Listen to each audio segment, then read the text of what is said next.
Hello everybody, welcome to another speedrun episode against a provisional Mr. Person rated 1750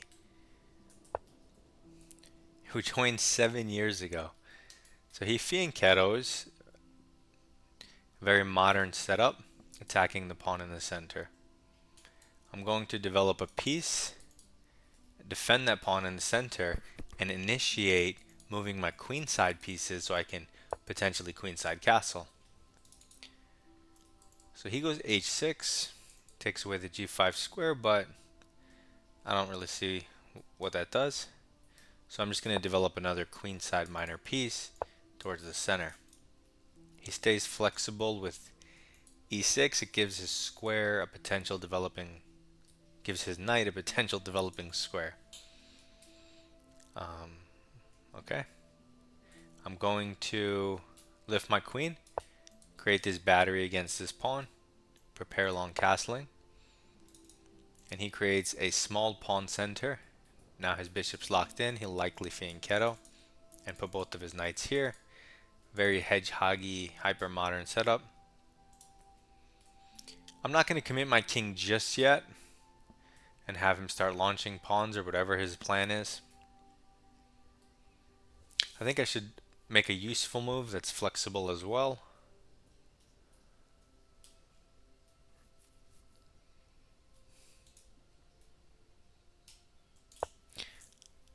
F4, it does block the battery, so a lot of times you go F3, G4, H4, but he hasn't committed his king, and even then, this pawn is useful to at least gain space in the center. So it's a different type of strategy, but when they don't take the center, it's very useful to get that space for yourself. If you can deny, all eventual e5s, that could be extremely useful in just dominating the board, full map control.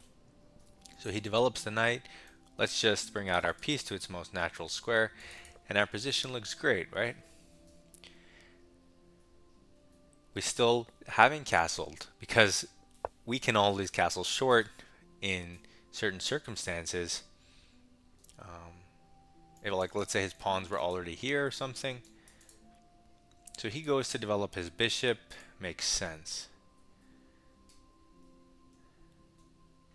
Okay, now he created light square weaknesses.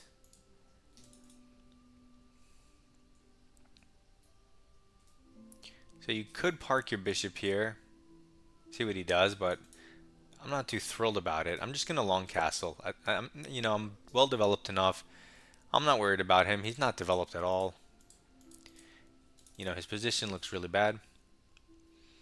White's definitely better here, and King B1 is a very important move in the future. So he develops, targets the center, which is defended. That's fine. We could try to get him to block his bishop on his own by playing c6, by giving this check. He's not forced to play it, he might not. But you might provoke it and then, bring the bishop back if you want. But I'm just going to throw in King B1. Just get off this diagonal, protect my pawn on A2. And now my king looks great. My pieces look great. I'm still trying to see what to do with my last two pieces. Where do I want my rook exactly? My H rook, where is it the best? And then my bishop, which square is the best? Okay, so he commits his king short. So now we're committed opposite side castling. Now I definitely want to pawn storm him. If I do, this diagonal could get a little weak, but I guess he would have to try to take advantage by playing f5. Because I want to go g4. He could go f5. It's interesting. But I could also start with just finishing my development. Just putting his bishop somewhere and protecting the center.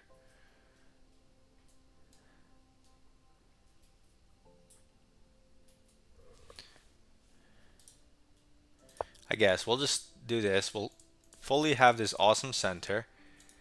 And now we can push our G and H pawns. So he strikes with c5 at our center. Okay, if he takes, that should be good for us. If he pushes, good for us. If we push, let's just say if he takes, we take. I mean, I don't really want to do anything there.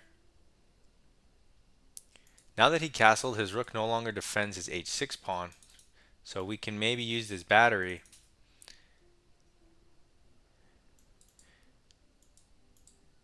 Can we ever play f5? Takes. f5 here, knight here. Takes. Takes. Takes. Rook over. Oh no, queen's covering. Yeah, I think I'm going to play f5 and open the battery. Just initiate problems on his king side, because now I'm making contact with the g6 pawn, and that's an important pawn for his king cover. But he ignores me and hunts this bishop. It's weird. So I'm going to ignore him. What's the best way to continue my aggression? I suppose I could take this pawn, right? It's hanging after all.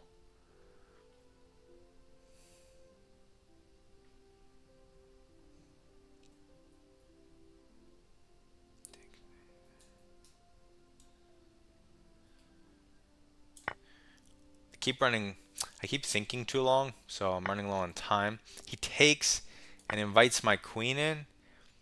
So he takes there, but isn't this checkmate?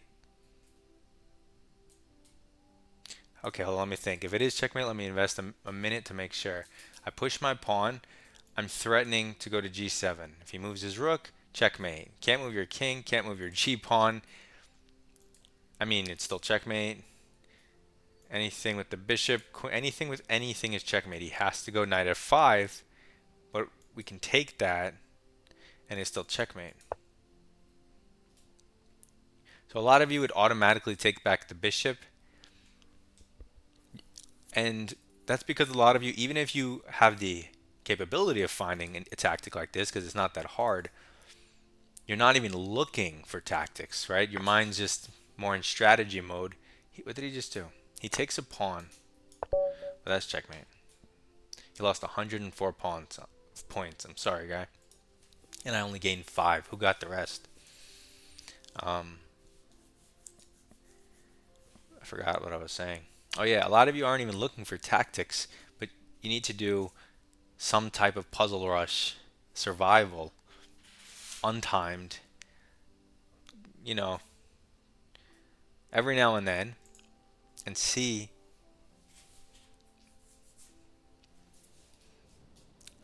if you can get to 10, if that's hard for you, and then see if you can get to 20 if that's hard for you. See if you can get to 30 if that's hard for you. Anyway, let's go over the game. So he does the modern opening where you just Fianchetto first, but that gives us the center, so of course we're going to take it. And now you can obviously do a number of moves. Any move that supports this center and develops and doesn't create a weakness is good. So whether that's c3 supporting the center, knight c3 supporting the center, bishop e3 supporting the center, bishop d3, well, that hangs a pawn, but you get what I'm saying. Knight f3 supporting the center. Those are all playable and fine moves. They're just different avenues to go down. And I choose one that you can tell I moved a queenside piece first. Initiating and on telegraphing even to my opponent, I might be going queenside. That's why I'm moving that side first. Because I could have very well just supported the pawn with a knight, right? But I chose this one where you create this battery and then trade the bishops. So I develop a piece towards the center. I develop a piece towards the center, prepare long castling, and create a battery. White's +1 from here and higher. So playing like this as black doesn't really make any sense. But a lot of players like to do this. They love doing these pawn moves. And look, it just keeps getting higher, plus 1.3, and I'm not even doing anything. So this was a move. Normally you just go f3 so you don't block your diagonal. And like I mentioned in the game, g4, h4, pawn storm him like that. That's the typical way to do it. I chose f4, which is just a different way to play because he's being so, laid back about the center, about challenging it. There's nothing. So I just don't feel compelled to defend my center further when he's not even pressuring it. So this is just center with better development. We want the knight behind, the rook behind. So now center and development, and look at our position. It's aesthetically wonderful.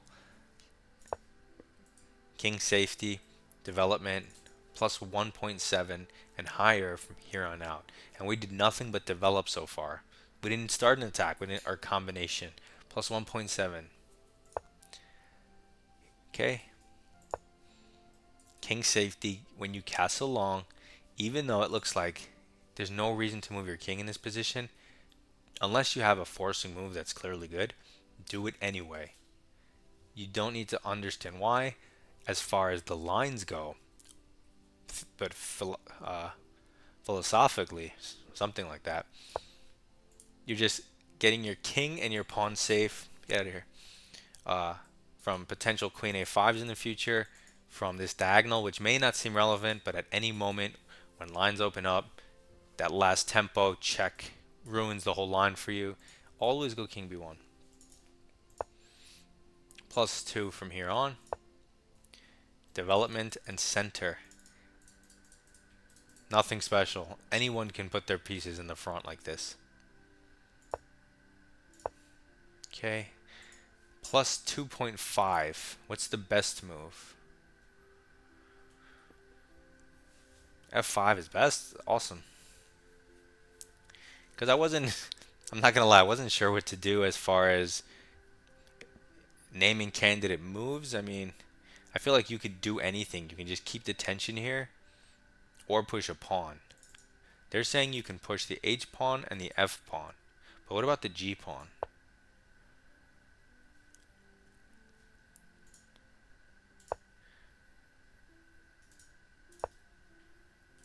Oops.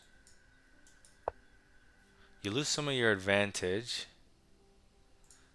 But with the H pawn, you still lose some. I really don't want to go down that right now, so F5 is the best move anyway, so I played the best move, so I don't really need to justify worse logic right at this moment anyway. So let's turn the engine off.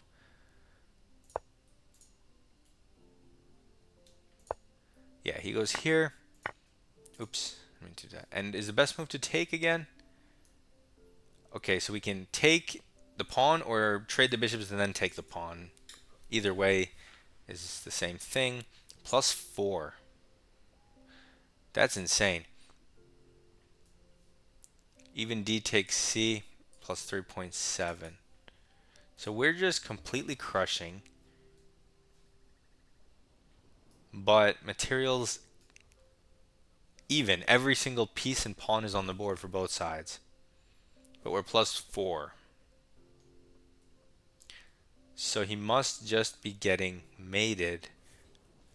I mean, not mated, but this attack on the king must be super strong that it's going to at least win a piece.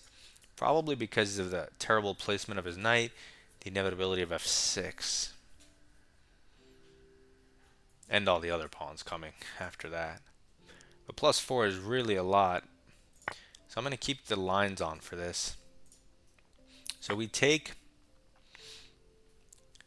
They're saying he should intermezzo this or take the pawn. They're just saying at all costs do not take our bishop and bring our queen in. Then it goes to plus 7. So let's say he does, I don't know, he trades the bishops. My plan, I thought he was going to do this. My plan was to take the bishop here. So then what's his best? Let's say he takes E takes F. We'll trade the piece to bring his king out. If we take and he takes, no, we need new attackers.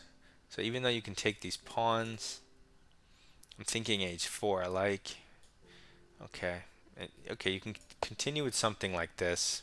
I don't know. Eventually you just do this. It's apparently completely lost for black, +4. And while I would much rather be white and think they're much better, I wouldn't have told you +4.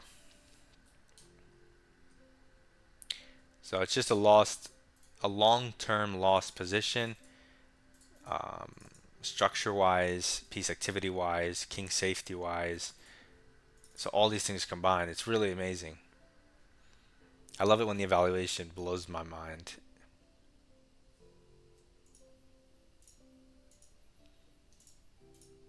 So let's go back to where we were.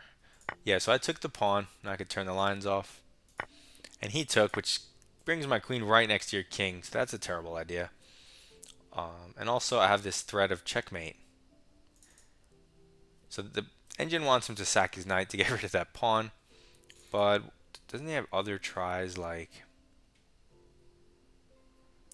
what if he just moves his knight out of the way? Takes, takes here. Just bring the knight in. Something to the 7th rank. Mate in 15. You could push to get another light square attacker. Try to trade the queens. Gives the check, runs. Check, no escape. Has to sack the queen or... Yeah, so all this is mate. It's just like some mate combo. Mate in 9 from here.